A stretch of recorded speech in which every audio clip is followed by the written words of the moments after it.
I got to thinking about bruises. You know, I'm not a person to be bruised.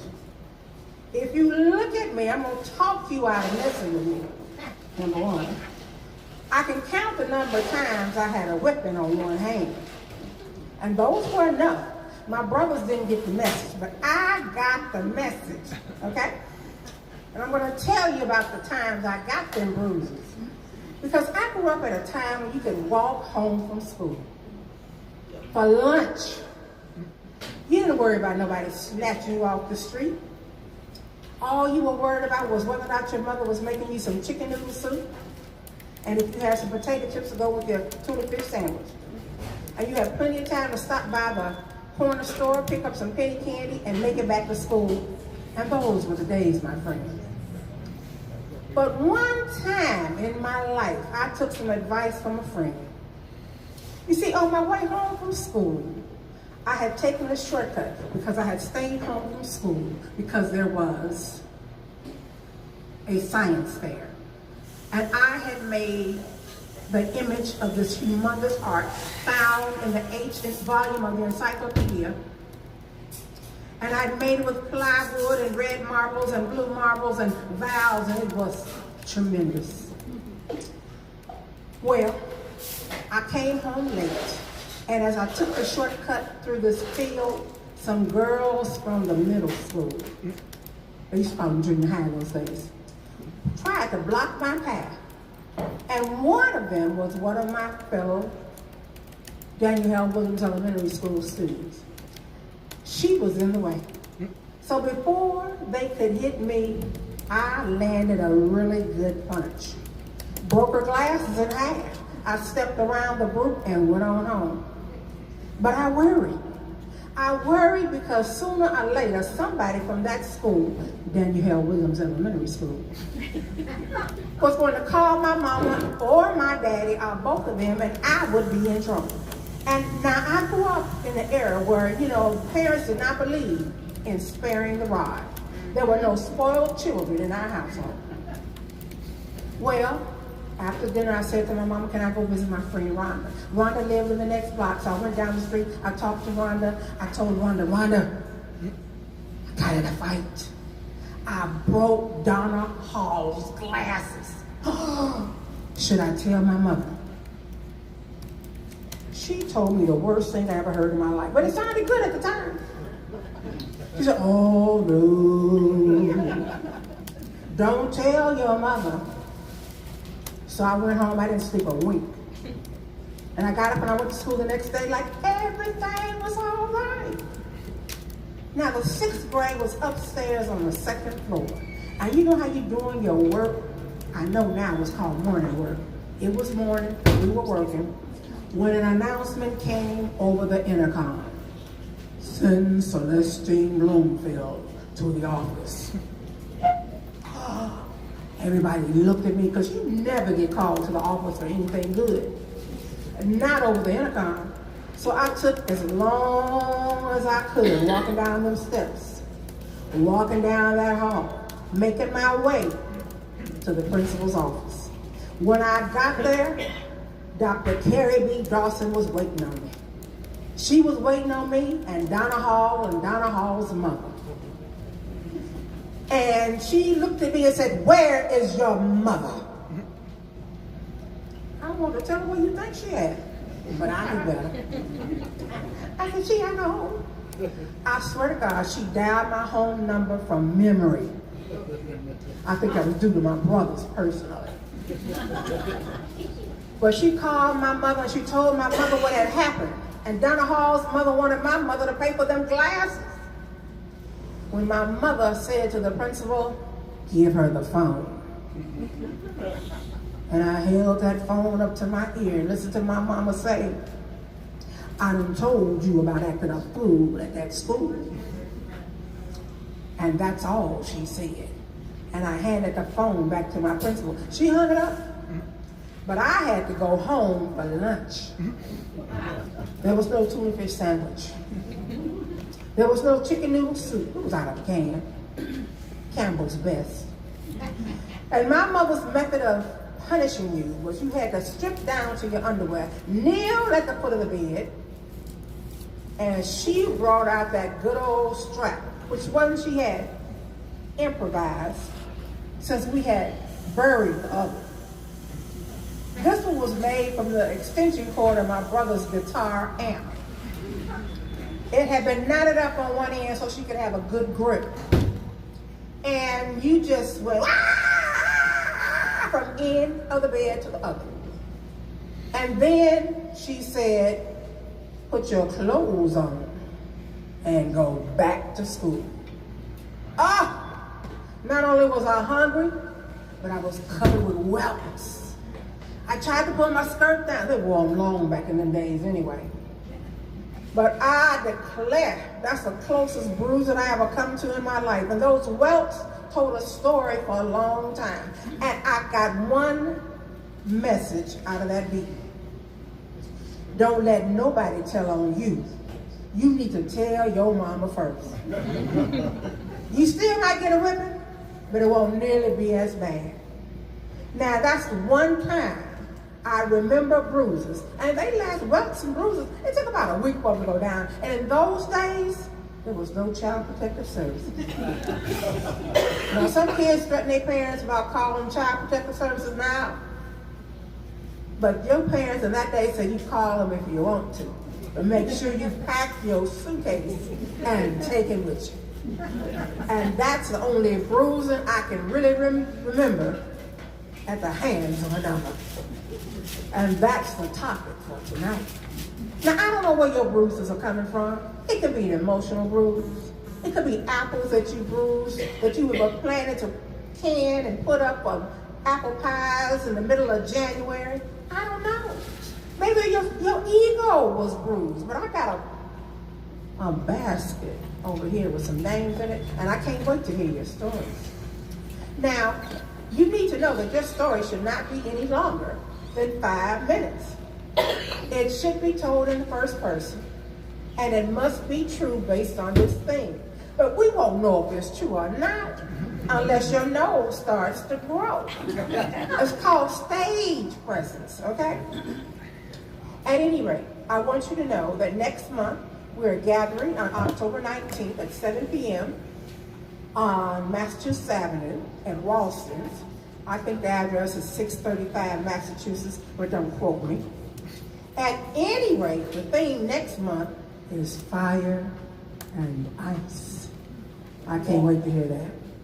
Now, I know you know that this is a free event, and we are so blessed to be co-sponsored by Storytelling Arts of Indiana and Freetown Village. Tonight, we are so glad to be hosted by Command Coffee. I think there's some seats in the back, I'm not sure. And you know our media sponsor is WFYI, bless their hearts. Now, I'm going to tell you some more things before the evening is over, but I got some judges sitting out here. I got some timekeepers sitting out here, and I'm really going to reach my hand into this basket. Now, I know what you're thinking. You're thinking, I ain't never been bruised a day in my life either. Well, hey. Oh, I have slips over here. I have slips.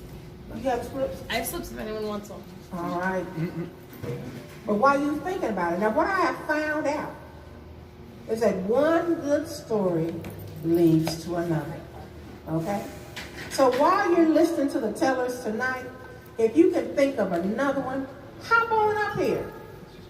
Ask for a slip. We'll have you fill it out, okay? But right now, we're gonna kick the evening off with Peg Black. Peg Black, where are you? I'm sorry, it was a luck of the draw. You are a lucky girl.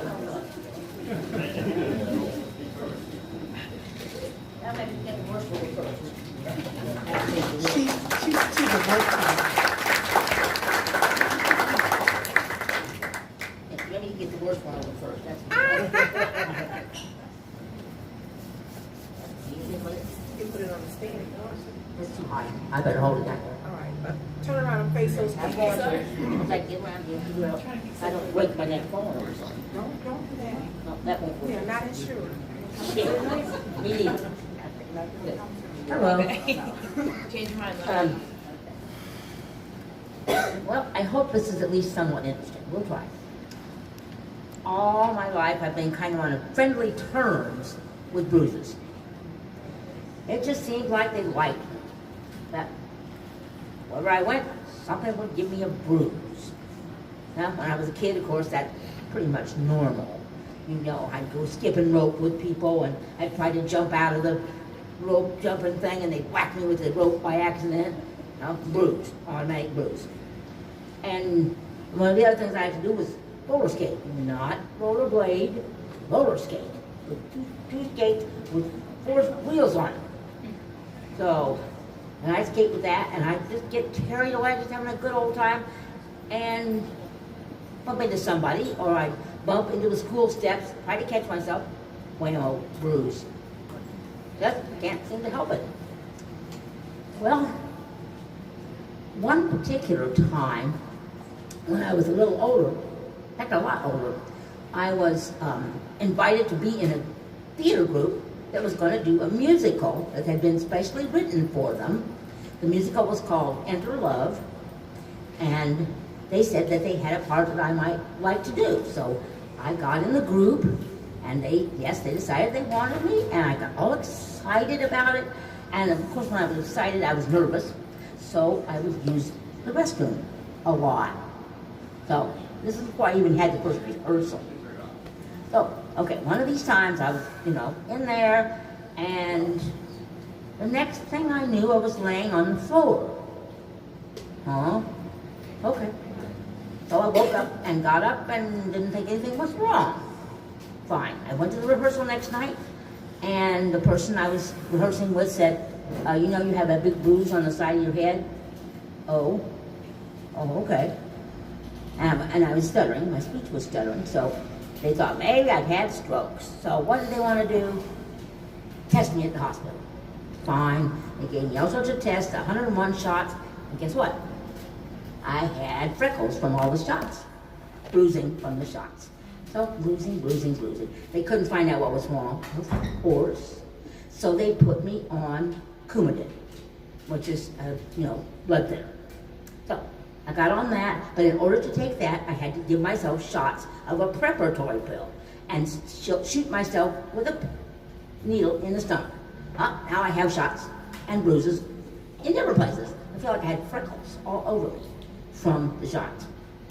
Okay, so after that, once I had the Coumadin, I had the shots and all that stuff, when I was taking Coumadin, of course, you bruise easy, a lot. And that's what I did. I'd be walking down the hall and barely brush past something. And what would I do? End up with a bruise 2 hours later. Okay, so I could get it from anything, or doing nothing. I'm sitting in my chair reading a book, or watching television. What happens? I get up, and I come back, and an hour later, what have I got? A big bruise on my forearm. Okay, I like bruises, but not this much. I mean, I could even get bruises from dancing. Oh, you think, oh yeah, that'd be easy. Well, the kind of dancing I do is folk dancing. It's line dancing. Mostly you're not gonna, land hard on your foot or any of that stuff. No, I could do it. The dance I did had a step that kind of went, walk, 2, 3, 4, back, 2, 3, hop. 1, 2, 3, 4, back, 2, 3, hop. Okay. I couldn't get a bruise doing that. Not a chance. When I got home, I had a bruise, not on the bottom of my foot, but right around my ankle, where I hopped. Okay. All right, I can get a bruise doing anything. Absolutely anything. But of course, if you fall, you expect to get a bruise. Yeah, so of course I did.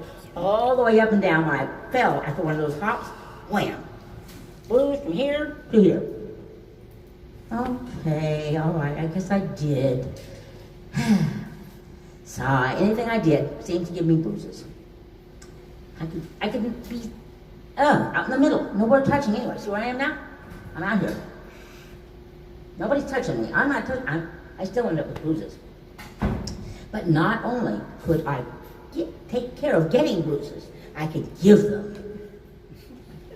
Some of those guys in that acting troupe bug me, and if they bug me too much, wacko. Yeah, I end up with the blues.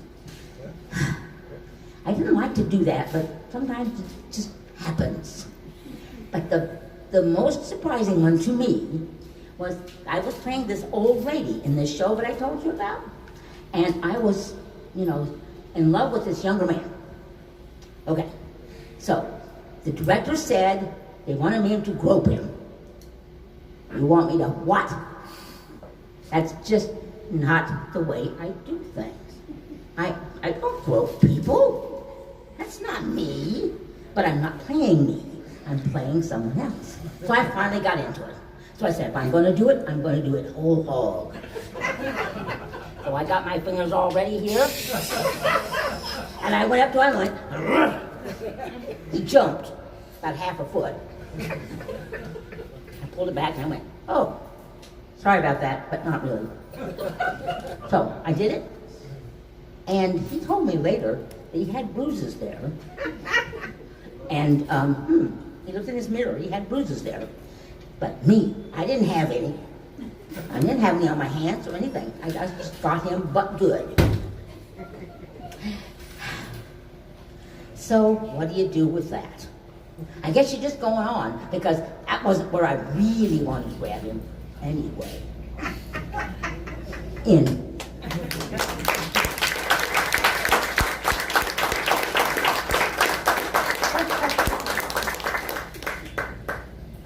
They got laws against that. Thank you so very much. There are prizes with these stories. I'm trying to entice you now in case you think you don't have a tale, because I know that one of these stories will jog your memory, and there will come a time when you have a story to tell about bruising. Like the first time I saw this lady, I had gone to my friend's house. I was in grad school. We were cooking dinner, and there were all these vegetables in the bottom drawer of the refrigerator, and I picked up the green pepper, and it was yucky on one side. I went to go throw it away. She said, "Oh no!"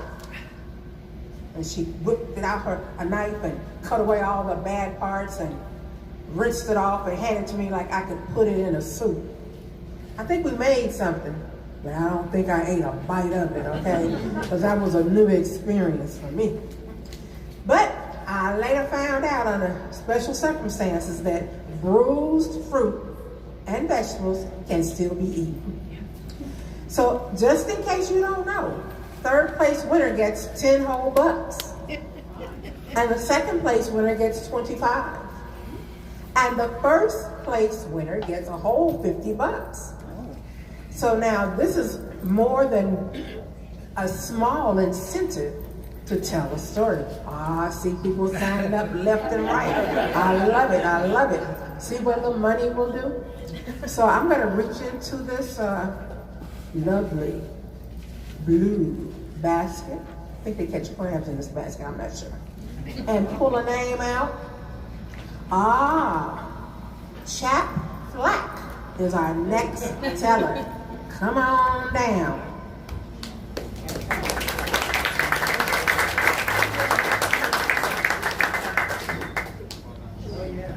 What odds did I have?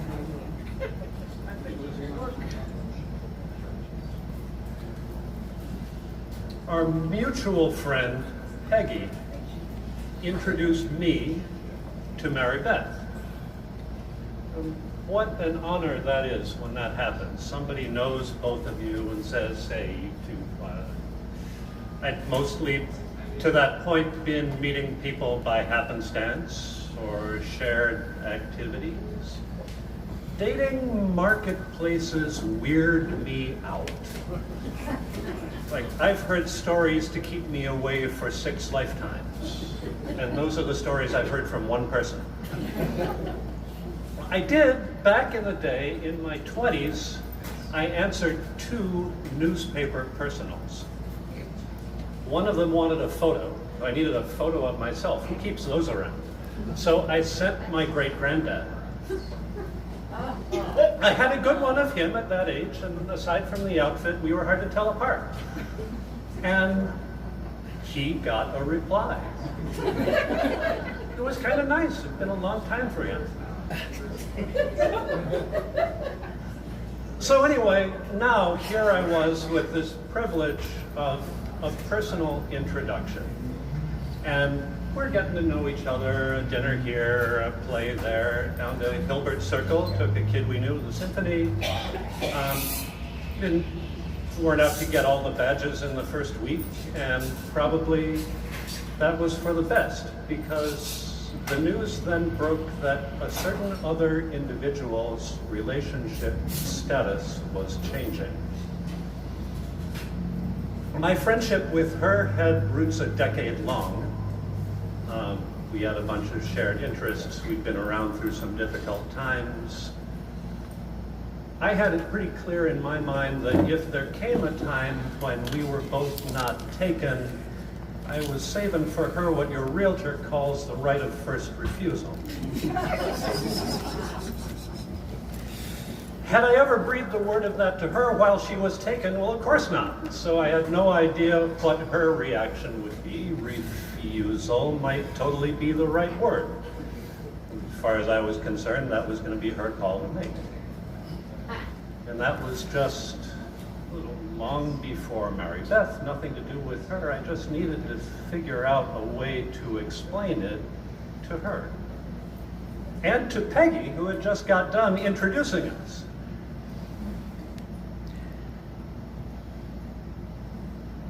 And that explanation was about all I thought about for several days.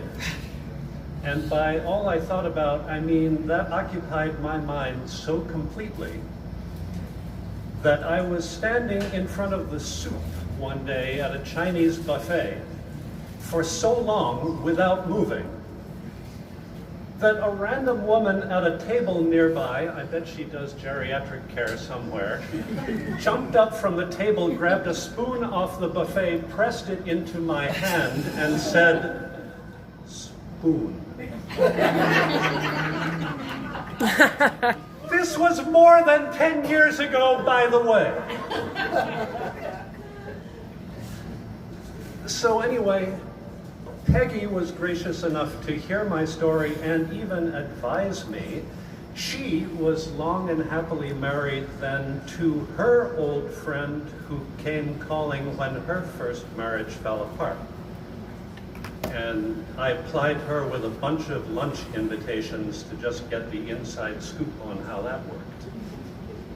And I did come up with a way to explain that to Mary Beth, and she got the backstory and she was understanding. And that right of first refusal did end up getting refused after a couple of years together. And as that unfolded, that thing happened where you find out who gets to keep which mutual friends. This is the bruises evening, right? So we got to that part. So it really helped that just knowing that Mary Beth, though she'd married by that point and found a job out of state, still thought I was a stand-up sort of a guy because I had given her that story straight at the time. I don't know if I can take much of the credit for that. I think part of it is that between Peggy and the spoon lady at the buffet, I was blessed to get a lot of the right kind of advice.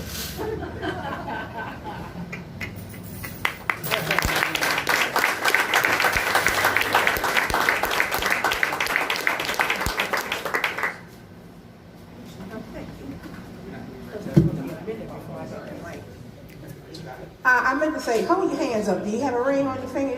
Have they put a ring on it yet? I'm just kidding. I don't know how big get away with that. You know what I'm saying? But we're going to have to talk later. Listen, I want you to know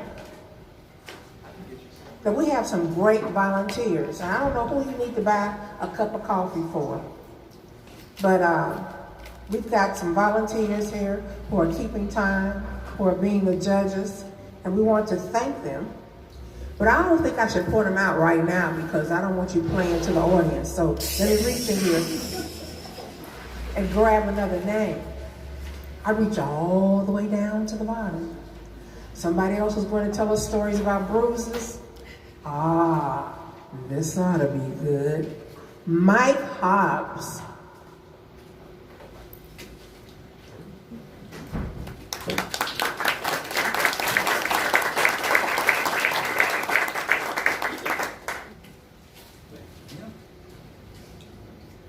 How are y'all doing tonight?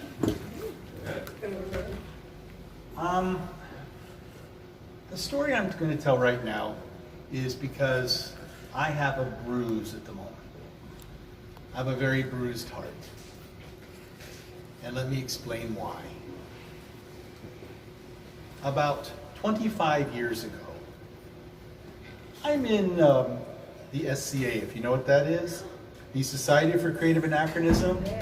You know, the people that put on armor and sword fight, you know those people? Yes. And so I go to a lot of events that are just for dorks like me. And at least I admit it, right? Well, I go to something called Penzic every year. The Penzic War. It's over in Pennsylvania. And it is amazing. There's anywhere between 10 and 20,000 people camped out there. It's like the National Convention for Dorks. It's great. And we love it. Well, about 25 years ago, I was still fairly new in the organization. And a friend of mine came up to me and said, "We're kind of worried about our friend Nancy." I'm like, "Why?" "Well, her fiance had died in an auto accident, and she was locking herself away. And they were very, very worried about her. And I had met her once or twice, and I liked her. But I didn't know her well. But, pardon the expression, screw it. I put on my finest gear, the big feathered hat, the hose, the whole 9 yards. Walked into her camp, went down on one knee, and begged her to be my companion for what we call Midnight Madness, which is the night of partying and shopping. And it is a lot of alcohol. And her face lit up. And she's like, what? Are you asking me out on a date? I'm like, no, my boyfriend would not like that, but I'm asking you out. She's like, great. Somebody doesn't want to pick me up. Great. And we went out, and everybody was so happy to see her. It was just amazing. Everybody hugged her and loved her because they were all worried and loved her so much. And it became our tradition. Every year, the very first thing I would do is I would go down on one knee and beg her to be my companion. And every year she'd hem and haw. I'm like, oh, I don't know. Oh, hell yeah, I will. We did that for 22 years running. And everybody looked forward to seeing us until COVID came along and we couldn't have our fair for a couple of years. Well, we had it this year. And I was looking forward to it so much. But you see, Nancy wasn't well. And she'd had to stay home. And I knew. But I'd been looking forward to it, but I knew she wasn't going to be there. And I made sure to take videotape of everybody asking where she was and congratulating it and sending it to her via her phone. Every 15 minutes she's getting another video. And so she said, "You know, you've doubled my data usage." But you could hear it in her voice. Well, last week, Nancy died. And my heart is bruised. But do you know what is helping my heart more than anything? Every single person I talk to in the SCA is saying to me, "Do you remember when you and Nancy were out shopping together? for Midnight Madness, the smile on her face, or you guys made me laugh, or you all danced with me. And you know what? It's helping, because in my own way, I loved that woman. Thank you.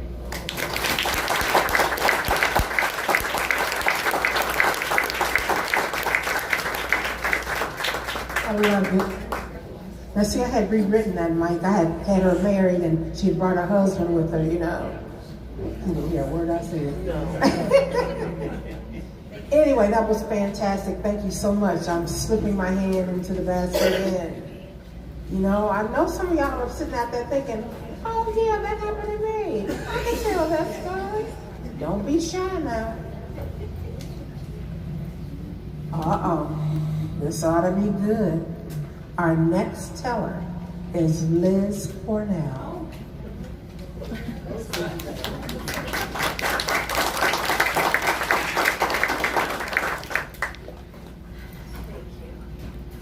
Well, this is going to be sort of another SCA story. So for those of you who know, I'm brand new to Indy, and I moved out here to help my family. And I'm from Eatonveld, for some of you who know where that is. And anyway, this is actually an adaptation of a talk that I gave for a TED show that we did in Sedona, Arizona a few years ago on mental health. So here we go. It's been a while since I've told it, so I put a few notes. Anyway, I'll never forget the time when I became a loud, proud, bra-burning feminist. I was 17. And I remember my dad at the time was really quite concerned about my future, considering the times we were living in. And he suggested when I was in high school that I should take secretarial courses. There were quite a few available, including shorthand, for some of you who know what that is. And so I told him, Dad, I don't want to be a secretary. I want to have a secretary. And so several years of college later, I wound up working for an institution in middle management. And it was such a pleasure every day to put on a little suit, grab my briefcase, and arrive on the third floor where the name on the door to that office was mine. In fact, it was right next door to the suite of the CFO of this, well, mid-sized hospital. In any case, I started noticing within about a year I had kind of hit the glass ceiling. I really wanted to move up to the next level, the executive level where the real money was, but I continued to find that people who were younger, especially women, younger ones, prettier ones, kept surpassing me, even though they were less well-educated and less experienced. So I started working much harder than ever, as many as 10 hours a day, month after month, until I didn't have time to take very good care of myself or even my looks. You know, there's an old quote by Betty Davis that talks about the things you drop on the way up the ladder to success. I started dropping a lot, including my pride and my health, both physical and mental. And so one weekend, I got drafted to go work at a Renaissance fair in the first aid tent because, of course, I had a nursing background. And I was busy going over some policies and filling out some forms when I heard the clank, clank of metal. And I looked up just as this knight, literally in shining armor, walked in through the tent. And my eyes met his, and the rest is history. But not quite the history I wanted. I spent the next year being emotionally battered and sometimes bruised. And it took me quite a while to get over the shock and dismay of what was happening at work, as well as what was happening in my personal life. And it would be really nice to say that somebody came along at some point with a magic wand and waved it over me, and suddenly I was fine. But in truth, it was a lot of work, a lot of book reading, a lot of attendance at support groups. But before you know it, I was leading a support group. And every single treasure, every little bit of knowledge that I gained from that was absolutely priceless on the road to my recovery. So if you're a person who has suffered with mental health issues, you have bruises that people cannot see. And I want you to understand that you're not in, excuse me, you're not any of the things that people might call you. Lazy, stupid, faking, because it's real. It's not for sissies. Trust me, you're not a victim, you're a survivor. Mental health issues are tough, and you have to be tougher. So, I have always been sort of a fly by the seat of my pants type of girl, the kind of person who just jumps and prays that the net will appear, and most of the time that's worked out pretty good for me. But tonight I'd like to challenge all of you to take a risk, and it's this. Somewhere in that sea of darkness that you may be swimming in is a hand that will reach out and grab you if you reach first. So I'm challenging you to be brave, to reach out and share your bruises. Thank you.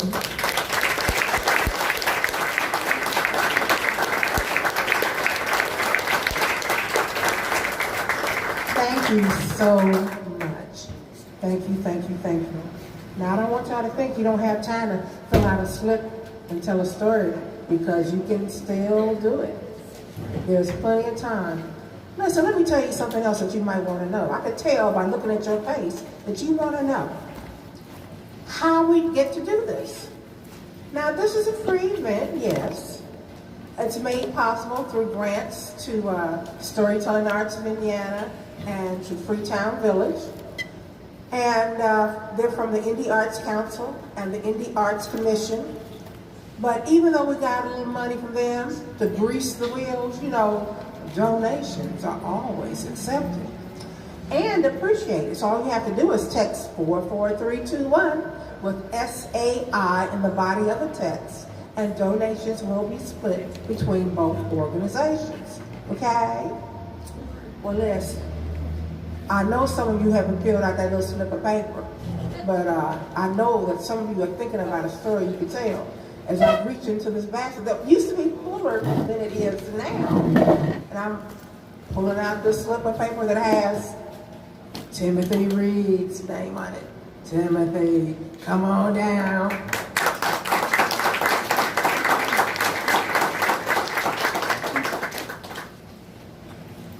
Well, hello. Hey. Good evening. The theme is bruises. Well, first of all, if you see me right now, I am wearing a Colts jersey. If anybody saw that last game that they played, we all got pretty heavily bruised with that outcome. But that's communal. We can share that together. We can say, we'll get them next time. So you can have communal therapy to bruises. We can have bruises in political elections. Sometimes the folks we voted for did not win. That's a bruise. But again, communal. We can all get together and talk about it. And therapy and get through that bruise. Some bruises are physical. You know, I remember as a child walking home from elementary school, and that amber and charcoal red 1010 that always barked at me viciously every time I walked home. This day was off the chain. And my sister, who noticed it before me, and was a track star, by the way, she said, Timmy, it's time to run. Well, by the time she said that, fear does something to you that plants you sometimes. It's like the brain and the feet don't match. It's like, this cannot be real. So that fear that had me planted gave that German Shepherd the advantage, and he got his speed on. So by the time when the sister said, Timmy, run, I ran. But those big paws of that German Shepherd, he caught up with me. And he chewed my leg quite viciously. So very viciously, I couldn't even remember how many stitches they said it took. So a physical bruise. And then that physical bruise can turn to a mental bruise. Because I remember going on vacations and getting my wife's foundation to pat it on that bruise because I didn't want anyone looking at that leg. Although I was proud I had survived it, the bruise was still there.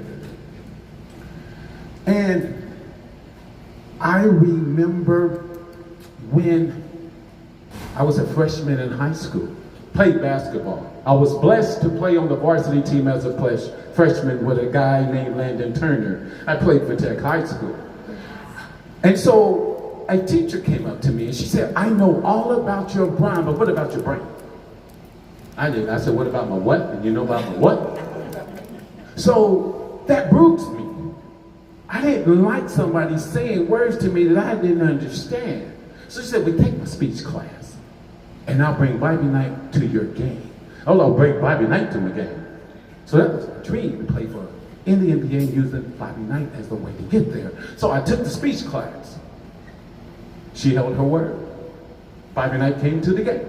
I looked in the crowd, I saw him. We looked eye to eye, and I looked at Bobby Knight, and I dribbled the ball, and I went around my back, and the ball went off my heel, and the ball went out of bounds, and I turned around, and Knight went out the door. Another bruise. Another bruise. But see, this was personal and it's mental. And so I got out of high school, and I went to the United States Air Force. Why I'm wearing this hat. Thank you so much.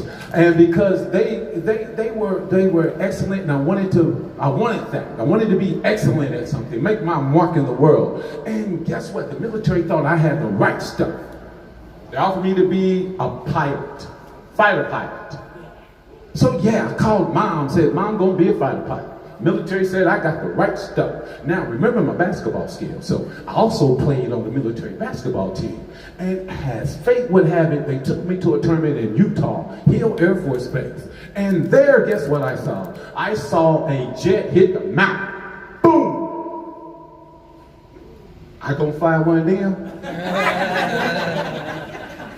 So the colonel, when I came back to the base, and all I had to do was sign. I had even picked my universities. I was going to take Purdue for their Aero and their Astro, and Tuskegee University for the commitment they had due to African American pilots.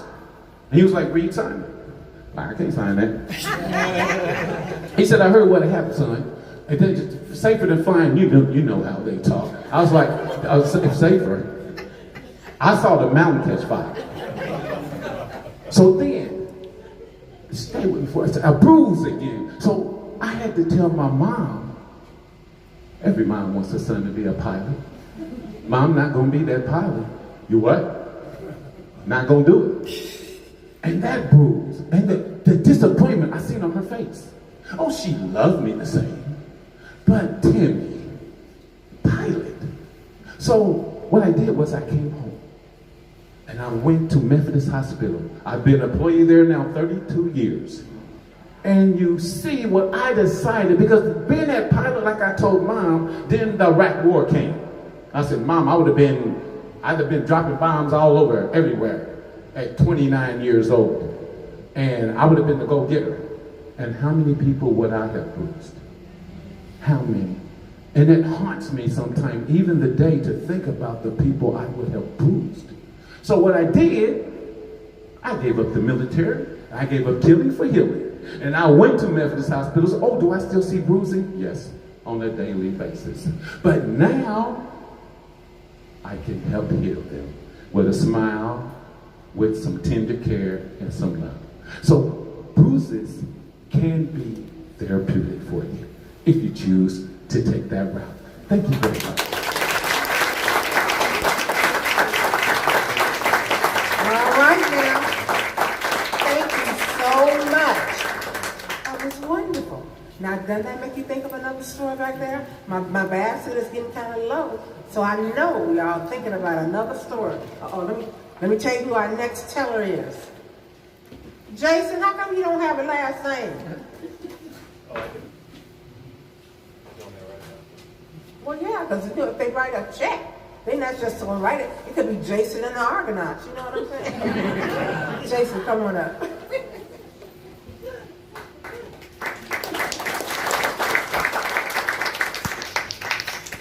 All writers know about bruises.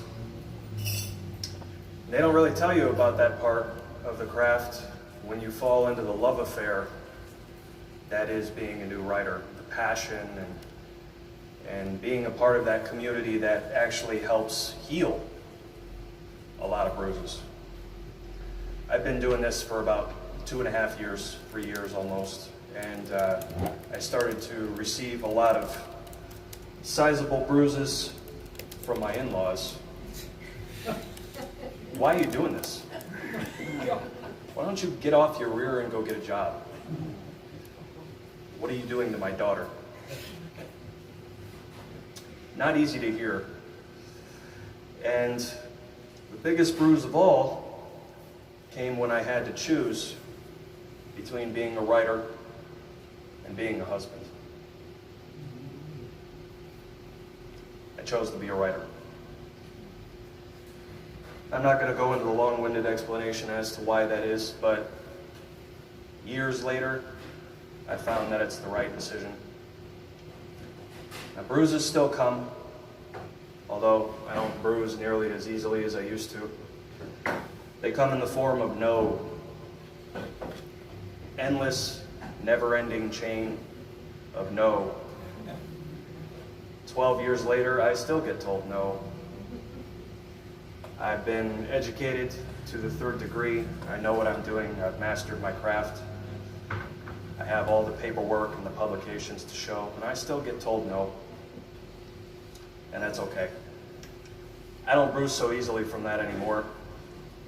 Now, when I attend writers' groups and seminars and classes, I tend to be the one that delivers the bruises. I give people new feedback on the work that they hold so close to their hearts, the work that they identify with as being a fundamental part of who they are. And inadvertently, I guess, end up doing harm sometimes. But harm that was done to me too, as bruises are how we grow. You find after taking bruises for so many years that you don't bruise so easily after a while. They actually harden you and they teach you to be better at whatever it is that you do. Every one is a mistake that you learn from that teaches you how not to make that mistake again. And in that sense, I'm very blessed to have gotten as many bruises as I have over the years. And I'm very happy. Couldn't be happier. Thank you very much.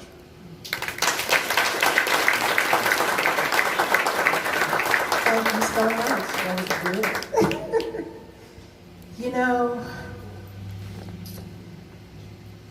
I'm pausing because I got one more slip in the basket. I don't like it when there's just one slip in the basket. I just feel like somebody needs to, sign up for another tale. Because we have our judges and our timekeepers, and, we take our volunteers seriously. We respect them. We are so glad they are here. But I got one more slip. You want to have one? We have these yellow survey forms. This could help you win the lottery. No. These yellow slips, there will be a drawing, and you will be invited to get free tickets to another show. But now, I don't want you to think that there's no time to sign up to tell a story about bruises. Because we got a lot of time, because I'm here. I don't have nothing to do in the next hour. So now this yellow survey, we use it to turn in information about our grants because they want to know stuff. They want to know if we did what we said we were going to do. But if you complete the survey, your name will be entered into a drawing for complimentary tickets to Ghost Stories at Washington Park East Cemetery. It's gonna be a good time. We'll be back in person. No more driving and where our cars will die while we're listening to the movie. But think about filling out those forms. If you need pencils, paper, whatever. But we want you to pay attention to our last teller. Yes? We have a couple more coming. There are a couple more coming. You know, you sound like you're just volunteering to me, you know what I'm saying?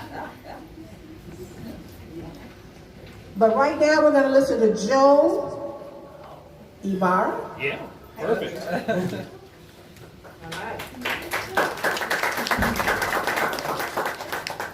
So, throughout my 20s, I followed my parents' dream, which was go to college, go to graduate school, and then end up in a white-collar job.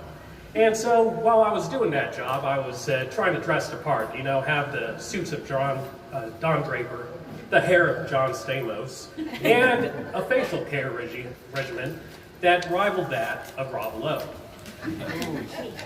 That kind of got tiring after a while, and pretty soon my job pretty much turned into office space. Just responding to 8 supervisors that loved contradicting each other and having all these meaningless reports. Something had to change. And so that change came in May of 2020 when I went from my cubicle and my computer to the mountains of Nevada to fight forest fires. And so, when we were introducing each other, a lot of my crew members were from Oregon, Washington, Utah, and California. They had been building trails, cutting down trees. They had been on ranches. And then came me, Indiana boy, cornfield sailor, college administrator.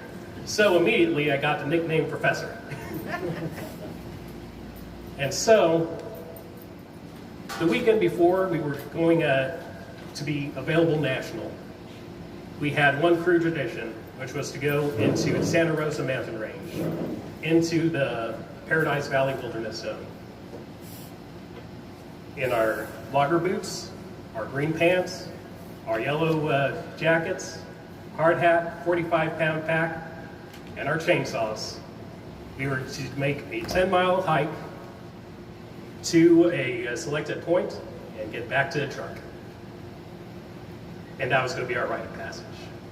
And so, my engine boss says, "Professor, do you think you can handle this?" And I look at him and I said, "Yeah, I think so." And he said, "Okay." And away we went, 5 o'clock in the morning. And so, I quickly realized something. Indiana doesn't have mountains. And so within 5 minutes, all these guys from all around the Pacific Northwest and had been living in the mountains all their entire life left me in the dust. And so, probably about mile 4, I look at my map, the trail was gone, and I'm like, this map says that I have to go up this stream. And I checked, sure enough, that's what the map said. So I ended up going up that stream, kept on falling, tripping all over myself, and at one point I lost the map. Thankfully, I still had my cell phone on me. And so I made it to our designated point, started making my way back. Everyone said, passing by me, "You good, you good?" Yeah, I'm making it. And probably 2 miles when we were from the truck, cell phone dies. Okay, no map, no cell phone. I don't know where I'm at. Well, if there's one thing I've learned about being a college administrator is having a big, giant, loud voice to get people's attention. So I started heading downhill, I started yelling, and probably 1 mile later, my crew members started rushing back to me. Joe, are you okay? Are you okay, Professor? Yeah, I'm all right. You know, tears going down my eyes, snot coming out of my nose, me knowing that I'm going to be able to sleep in bed that night. And so when we finally make it back to the truck, took off my pack and everything else, my crew boss has me take off my yellow jacket. Big giant bruise right here from where my chainsaw was rubbing. All across my arms when I was going up and down that waterfall. Cuts, bruises, everything else. Lots of purple, some yellow spots and everything else. And he says, "Well, Ibarra, you made it." And I said, "Ibarra? You've been calling me the professor all this time." "Yeah, I don't see a professor. I see a wildland firefighter." Thank you. All right. We fell with you. Oh my goodness. Thank you so much. That was a great story. Well, guess what? There's some more slips in my basket. I'm so excited.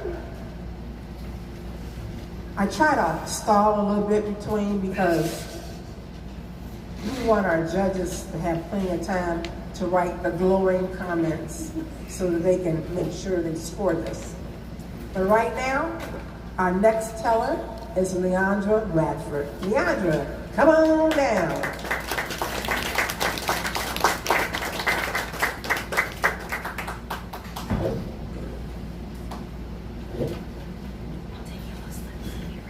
Now, if you got any more tales you might want to tell, there's still time.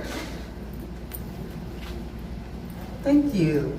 So I went the long way around today, and I'm going to tell you a little bit about going the long way around years ago.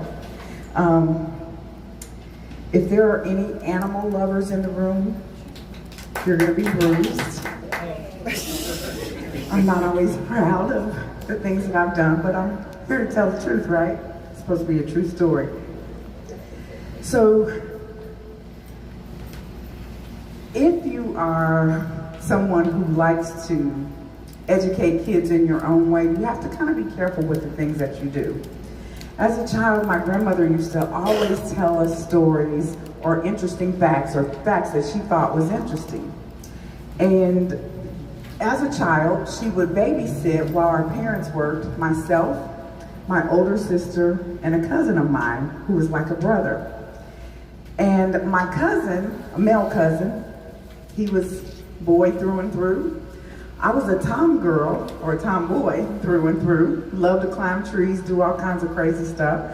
My sister really not so much. She was more of a girly girl, but this particular day, I think she wanted to just kind of hang out with us. And so my grandmother had told us, no matter how high you throw a cat, it's always going to land on its feet. Yeah. Well, we decided to test that theory. And there was, down the street from where we lived, there was an apartment building that was 3 stories high. Now, I hear a lot of ohs and ahs, but I have to also tell you, my cousin and I had scaled this building many a times. But my parents had warned us to stay off, to don't do this, you're gonna get hurt one day. Don't do this, you're gonna get hurt one day. And we didn't always listen to what our parents told us, and so we decided we would climb a tree and let the cat fall and see if it worked. It did. And we thought, well, maybe that's not high enough. So we climbed another tree that was a little higher. Maybe we need to go a little higher. And so we decided, and my sister's sitting back and she's watching us the whole time, and we decided we were gonna do the side of the apartment building, climb up to the top and drop it off and see if it would land on its feet. Now I have to say, I was young and I did not the intent was never to hurt the cat. We really just wanted to know if it would really land on his feet. It never dawned on me that we could hurt a cat.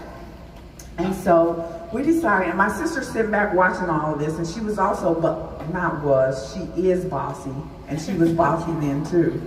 And so she felt like she needed to supervise everything we did. And so we came up with this plan of how we were gonna put a cat on my cousin's shoulder, because he was a better climber. So he was gonna have the cat on his shoulder, and he would climb first.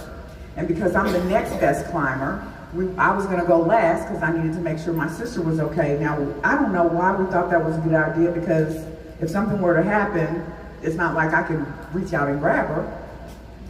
So we get the cat, my cousin's first, it's on his shoulder. He's climbing to the top. My sister's next, and I'm behind her. And I'm not really sure what happened, but the cat somehow got spooked. And so he jumped. And he landed, I don't know, honestly, I don't know if he hit my sister or if it spooked my sister, but she fell. Now, we weren't all the way up to the top, but we had already passed the second level of this apartment building. And she fell and tumbled into the basement. I don't even know how that happened. Bruised her head really, really bad. Blood everywhere, it was horrible. And I was traumatized. Talk about childhood trauma experiences. That was probably the worst thing to ever happen.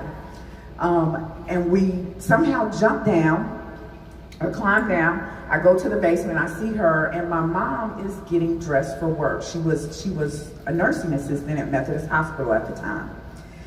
And I took off running to our house to go tell my mom, but I was so hysterical, I couldn't even speak. And so she's questioning me, are you hurt? And I'm crying and snotting and shaking my head, no.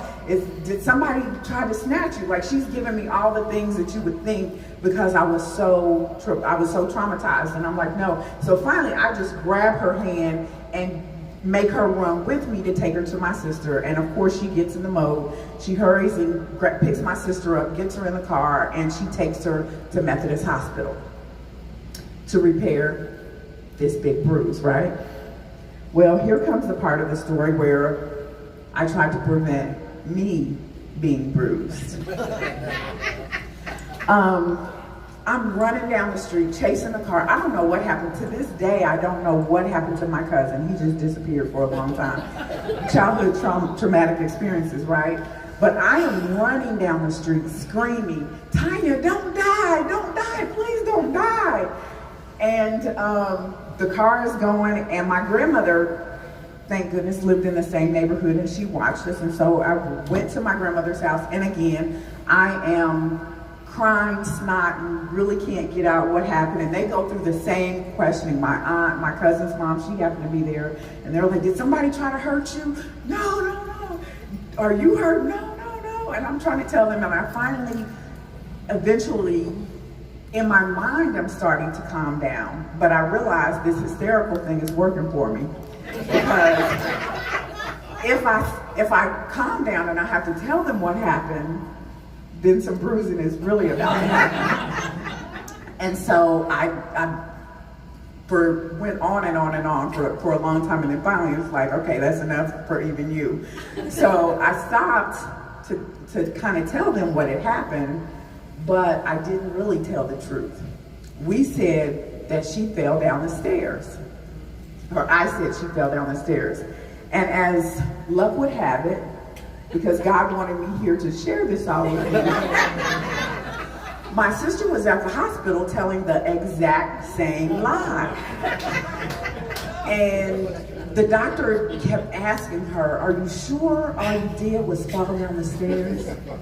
And this was years ago. I don't want to tell my age, but it was a few years back. So long before CPS started, or to my knowledge, CPS taking kids and that sort of thing. But they continued to ask her. They were at the hospital for hours, it seemed. And so at this point, I mean, it was like a visual. I'm with my grandmother and my aunt, and we're standing around waiting for my sister to come back, and my mom hasn't called, and we don't know what's up. And so I'm thinking, you know, like, did the worst happen? Did she really die? And eventually, it started to get dark. She eventually came home. She had stitches in her head, just above her eye. And of course, all the adults, they wanted to know, like, are you okay? And this and this and this. And I'm like, give her room. She's probably tired. I'm just going to take her back here in the other room. And we had to have a really quick powwow. What'd you say? What'd you say? I said, what you feel now? Let's say, oh, good. That's what I said, too. Let's go with it. And we rolled that lie out for over 20 years. When my mother learned the truth about that, my sister was grown, married, and had 3 children of her own. And she started to tell the tale, and I'm still worried about the bruising back here. And so I'm like, shut up. Like, what? Tell them everything. We used to play these games of, you didn't know this when we were a kid, but. And she decided that that was a story that she would tell. And so I thought I would share with you because she wouldn't mind. She still has a mark from where she was badly bruised. I have none. I was too old at the time, but thank you for listening.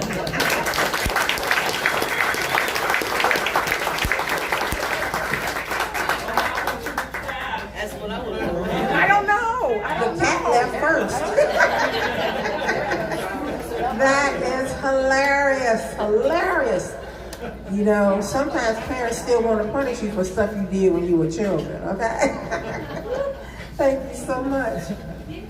Well, now, let me see who's next on this slip. Now, don't forget, if you still want to tell a story, it's not too late.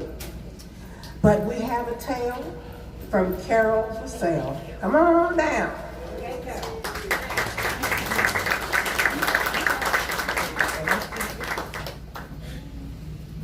We've heard it several times. Bruises of the heart.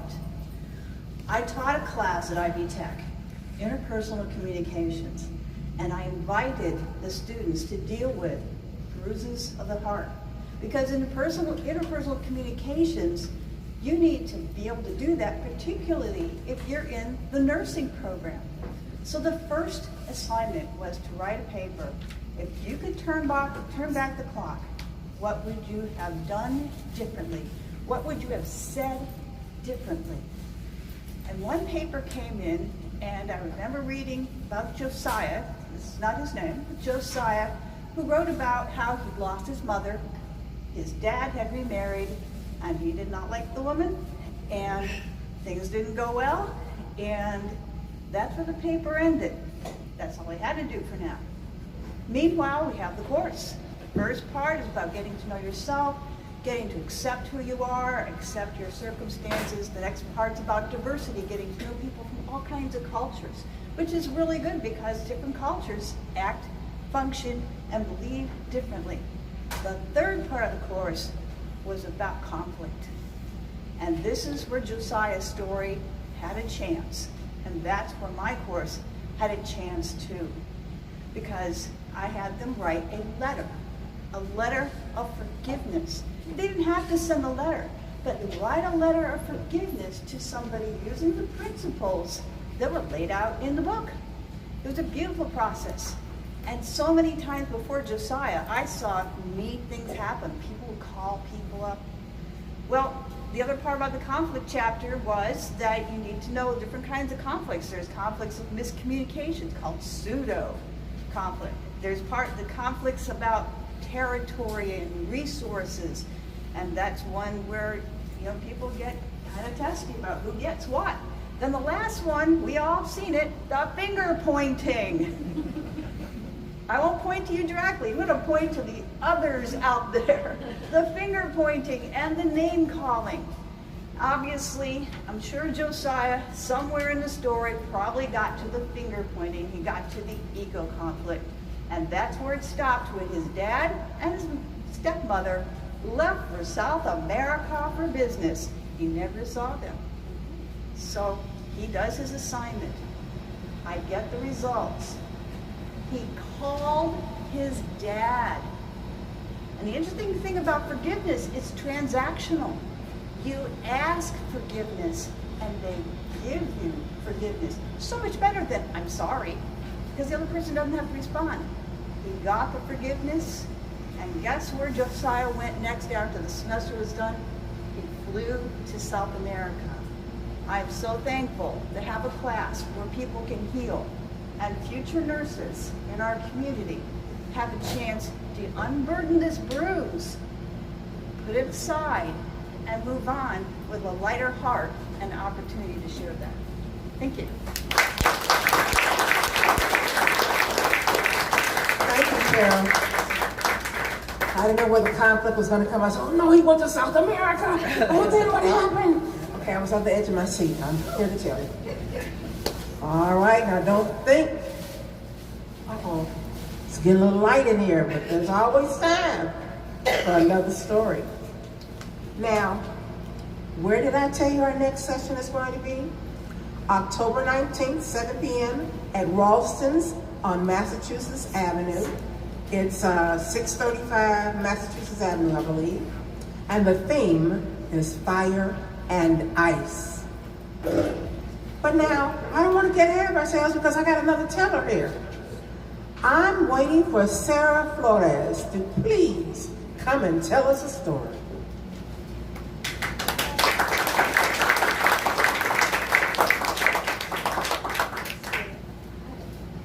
Good morning, good morning.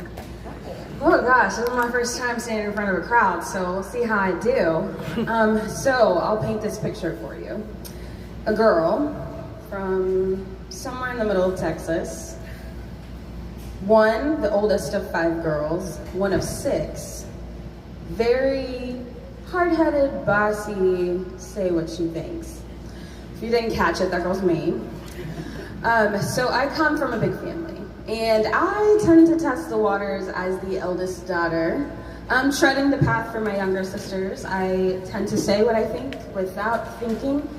And so I remember my first time getting some kind of bruises. The first happened kind of when I went to a birthday party in South Texas. We have what's called piñatas. I don't know if anybody's a little cultured in here. We have piñatas. I don't know where the older set of cousins got rope, but they had this long rope, and they had this grand idea to have everybody, meaning the younger half of the 60 cousins, come around the tree. And then they took this rope and walked it around our torsos and tied us to the tree. And now my brother's instruction was, don't move. And me being me, I decided to challenge that. And I said, watch me. So I didn't realize how tight they had tied this rope until I started wiggling.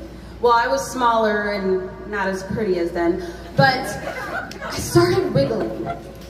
And suddenly I was stuck. And now it wasn't stuck one arm, it wasn't stuck on my leg, it was stuck across my neck. And it's at this part of the story my mom would go, no, it's not true, but we'll keep moving. So this rope is around my neck. And then all of a sudden, I don't remember anything. I just remember people yelling, and then all of a sudden, I'm not stuck to the tree. There's no rope around my neck. But shortly after that, I had this huge bruise across my neck. But that did not matter to my aunt, to my tia. That did not matter to her. She lined us all up and gave us a spanking with a switch right off the tree. All of us. And I protested and I said, why not them? They did it to me. And she was like, nope, all of you, because you listened to them and lined yourself up against that tree. So still going along the lines of me challenging and saying what I think without thinking, the first time I ever really felt bruised by my father. I couldn't tell you what we were talking about, but I could tell you I was quick-lipped. And through this conversation, he finishes with, excuse my French, and maybe you can finish it, but he goes, you bitch. And so I look at him just kind of like really dazed with like, did he really just say that to me? Trying to think of my next move. And so I decided to play I'm gonna go tell mom. We'll see how much you get bruised after this. So I remember going to my mother and saying, Ma, did you hear what Dad just called me? And she was like, what did he say? And I repeated it back to her. And she looks me dead eye and said, well, were you? And I looked at her and I was like, I don't know, but he shouldn't be saying that. She's like, well, don't act like something and be mad when people call you it. So maybe that was something, a big lesson I was to learn with that. Who knows? But I did use it later, a couple of years later. Again, we're in the kitchen. I don't know what we were talking about, but I was talking with my mother this time. I was talking with my mother, and I think I was maybe around 18, and I really was testing it. I was being the true 18-year-old, first daughter of four younger sisters, you know, just truly testing the waters. So I said something, couldn't tell you what I said, but it was enough to where it made my mom pause. She was at the stove just cooking. We were making tacos, cooking. She looked at me, don't know what I said, and she looked back. I was half expecting for that spatula to come straight to my face, but so I just turned the corner. I said, She didn't think anything of it. So I'm turning the corner, and it's that old 70s plywood wall, whatever you want to call it. They're painting over it now and calling it shiplap. But I'm turning the corner of that. And I don't know if y'all heard of Elastigirl, but my mother's it. So I just remember the moment of thinking, I got away with this. I truly got away with this. And this is back when I had to wear glasses. I couldn't afford contacts. And so I have my cute little brown glasses on that matches the wall. And I'm turning the corner, I got away with this. That was short-lived. Because my mama's arm came around that corner. I didn't even hear her. Whack! Big bruise, I knew was coming. No lie, hit the wall this way. Slumped down. And I see her looking over me with that spatula. She said, say it again. And then I was bold enough to take the words that she has once spoken to me. Because I'm sure I called her a name. I said, well, Mama, don't act like something and be mad when people call you. Though that did not help my situation because I don't know, this is feisty, but you shouldn't be my mom, okay? That did not go well with her. So I ended up with a big bruise across my face, and I went to school the next day and people asked me, where did you get that bruise just across your face? I was like, I don't know, I think I slipped or fell. Couldn't own up to my decision. But now as I've grown up, I've decided to take that advice and create that phrase as something of an armor for me. So if people try to come at me and say something to me, well, I've already accepted about myself, and you can't give me any more bruises because I already know what I act like. So remember, folks, don't act like something and be mad when people call you it. Thank you.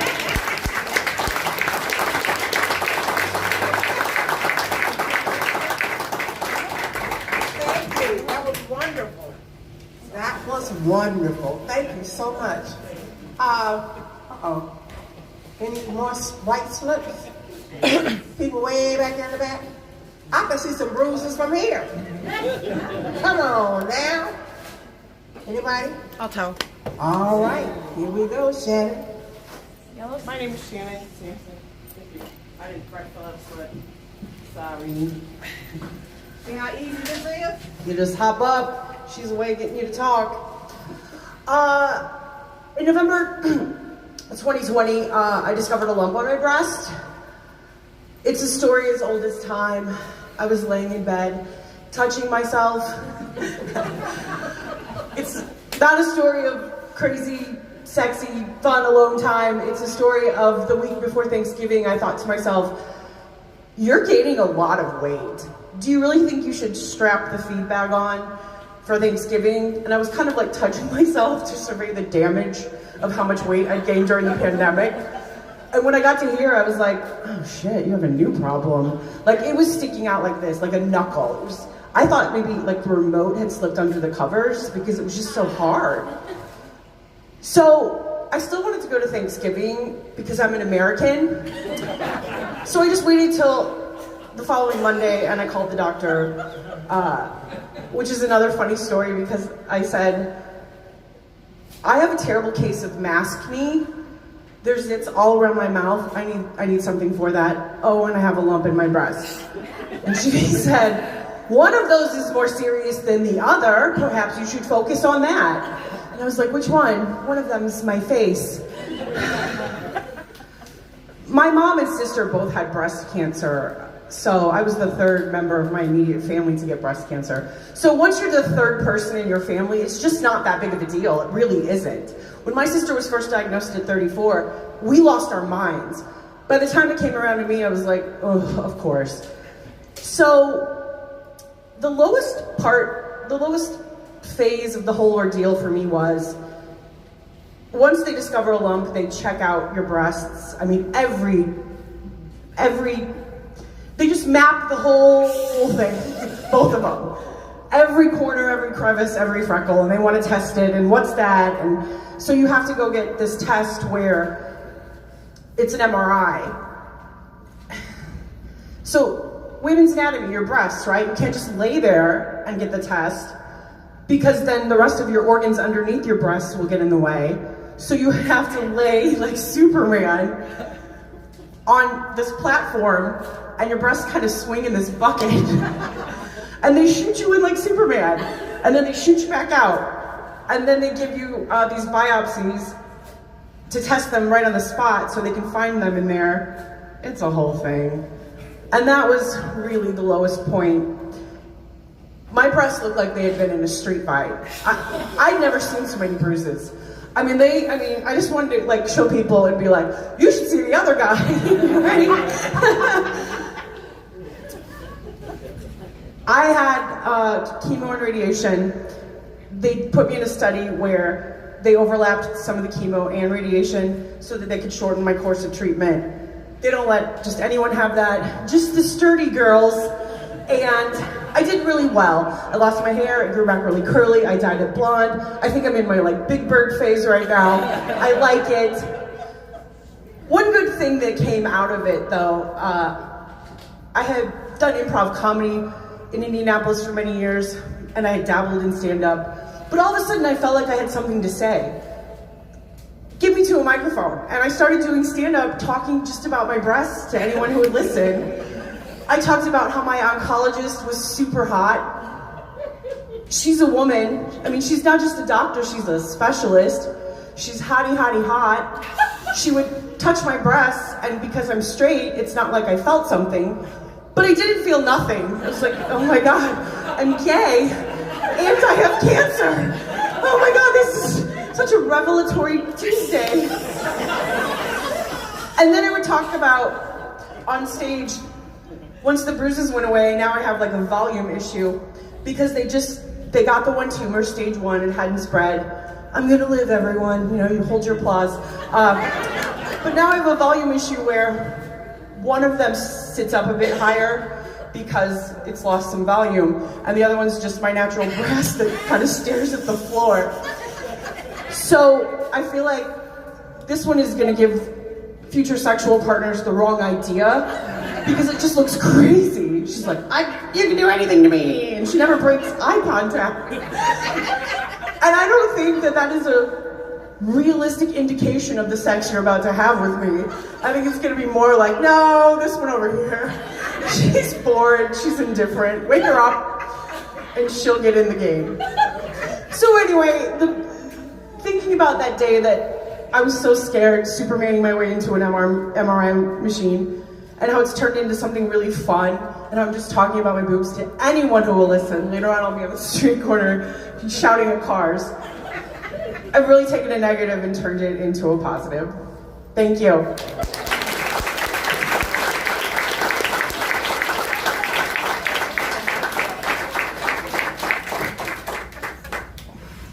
That was hilarious. That was Shannon Sampson. In case you did not get it.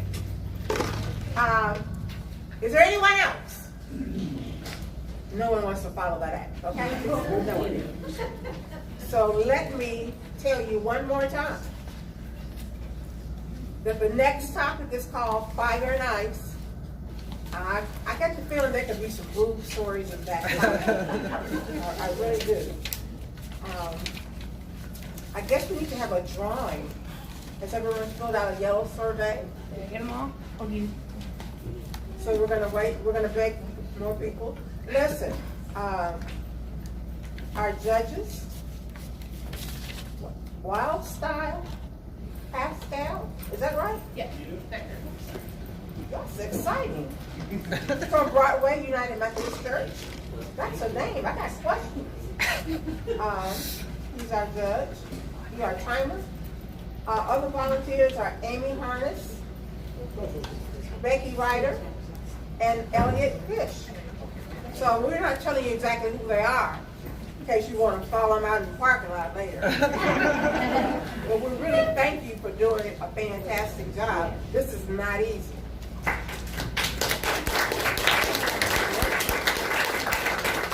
We want to thank the folks at Command Coffee. Still haven't gotten my wine yet. I don't understand this. Now, if you do have an inclination to make a donation, text 44321 with SAI in the body of the text. And remember, the donations are split between the two sponsors, Storytelling Arts of Indiana and Freetown Village. Yeah. Now, I know in a minute I'm going to 44321. get some information.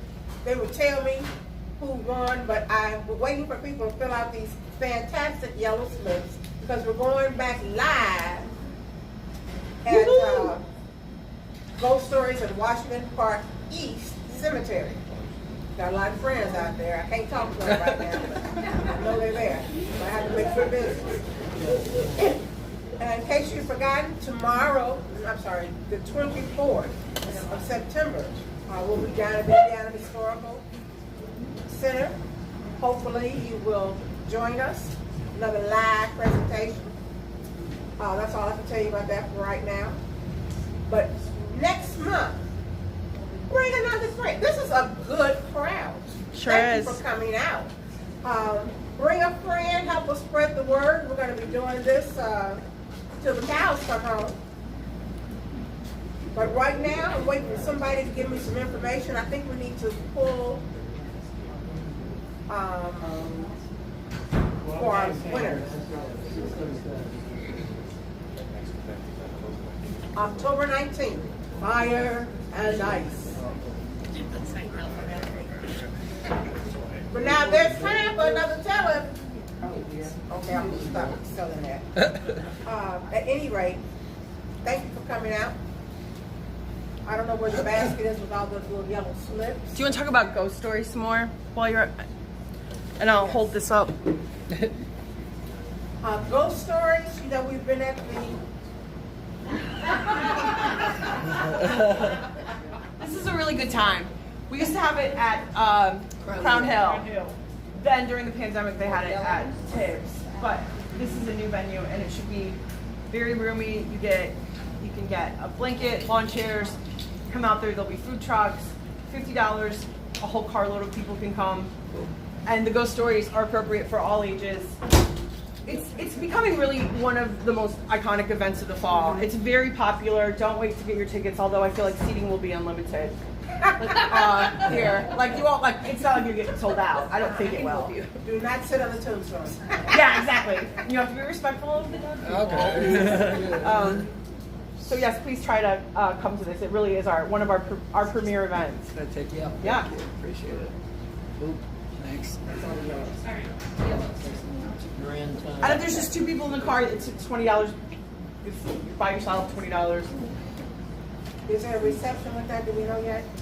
I don't know. She hasn't said. Okay. Well, it's not on there. It's probably not. Okay. We're also doing Kaleidoscope of Stories.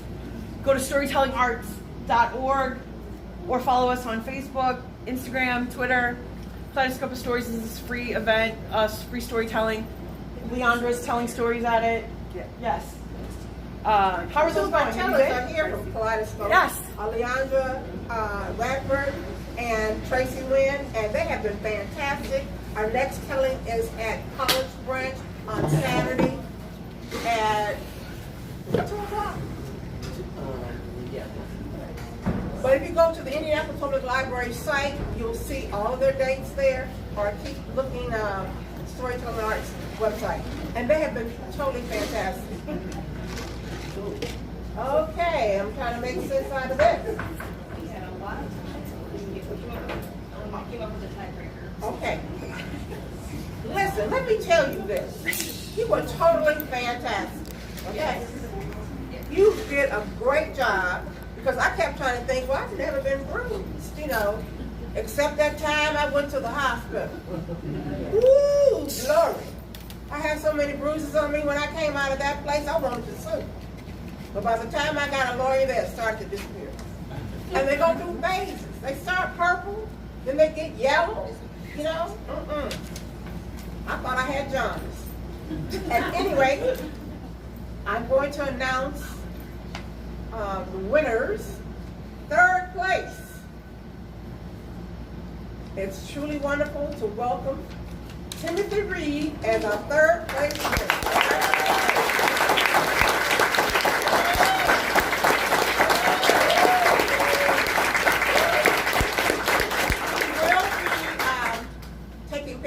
And you gotta come over and they'll actually write a check tonight, and it won't bounce.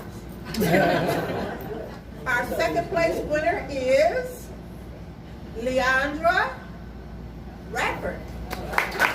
Congratulations.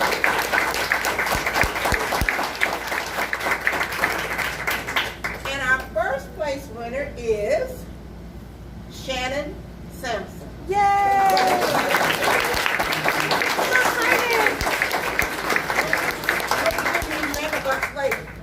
Right now, I'm going to wait for the last. Anyone else still have yellow slips out? You need to give them to me.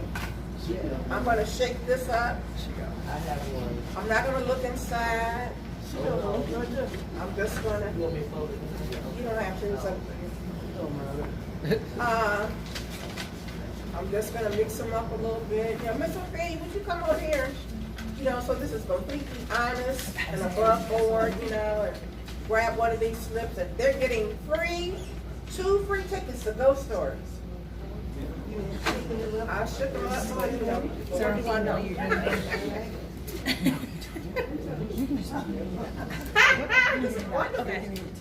Our winner of the tickets, Tim Reed.